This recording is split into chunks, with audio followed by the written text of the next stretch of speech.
हा मुख्य घाटाचं स्नान आहे. त्रिवेणी संगम यालाच बोलतात तिथे. आणि इथेच आता स्नान करण्यात आलं आहे.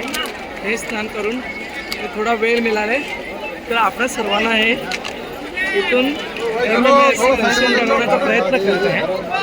इकडे बघा हे लेटे हुए हनुमान के हा आणि तो अशोकाचा किल्ला बघा समोर. अशोक फोर्ट आहे ना, तो अशोक फोर्ट आहे समोर. हा अशोक किल्ला आहे. हे संगम आहे. हे संगमाचं नयनमान दृश्य आहे बघा. हे संगम आहे सगळं. हे संगम आहे. हे संगम आहे. टोटल संगमाचं. इकडे बघा ही गंगा इथून येली वरून. या बाजूने गंगा आली. या बाजूने सरस्वती आणि ही यमुना आली. त्रिवेणी संगम.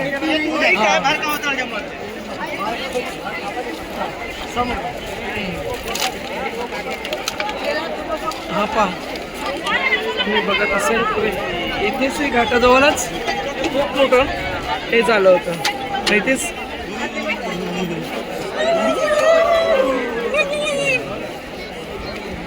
आमच्या मुलं इथेच झाले. आपण पाहत आहेत आता.